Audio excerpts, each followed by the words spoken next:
What is dual connectivity, non-standalone 5G, and why it impacts your battery life? Imagine building a brand new, superfast highway, 5G, to connect cities. It would be ideal to build a completely new, dedicated highway with its own new entry and exit ramps, rest stops, and control centers. This is what standalone, SA, 5G aims to be: a full, end-to-end 5G network that doesn't rely on older infrastructure.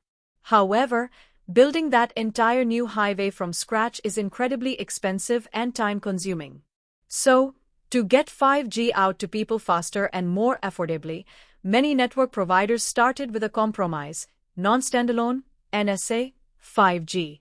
Here's how NSA 5G with dual connectivity works.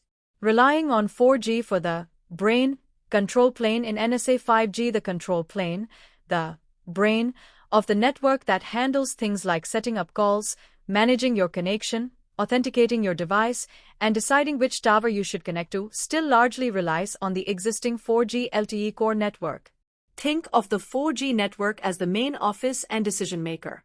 Adding 5G for the speed user plane to get the faster speeds, network providers added 5G radio equipment, new radio or NR, to existing 4G cell towers.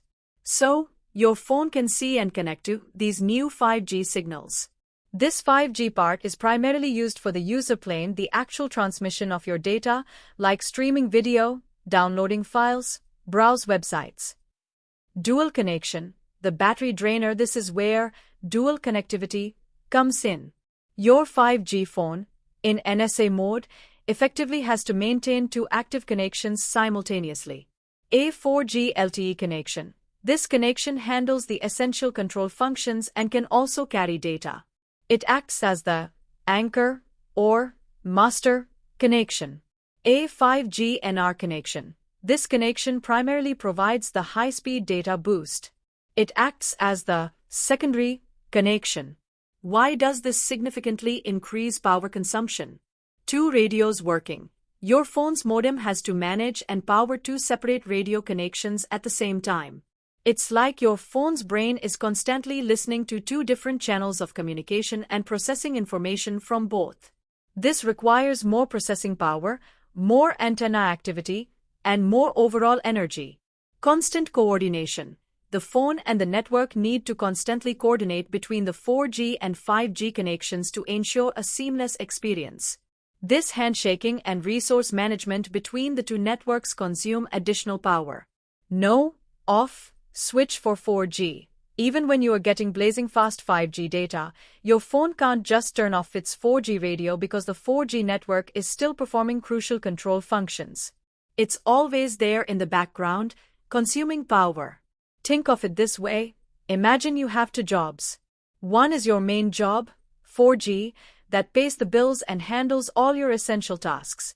The other is a side gig, 5G, that brings in extra cash, faster data, but requires you to actively manage both jobs simultaneously. You'll be working harder and using more energy than if you just had one job. The future, standalone 5G. The long-term goal for 5G is standalone SA 5G, which will have its own dedicated 5G core network, completely separate from 4G. When your phone connects to SA 5G, it will only need to maintain one 5G connection. This is expected to be significantly more power efficient and unlock the full potential of 5G, like ultra-low latency and massive device connectivity, without the overhead of the dual connection. However, SA 5G deployment is a more complex and capital-intensive undertaking, so it's being rolled out gradually.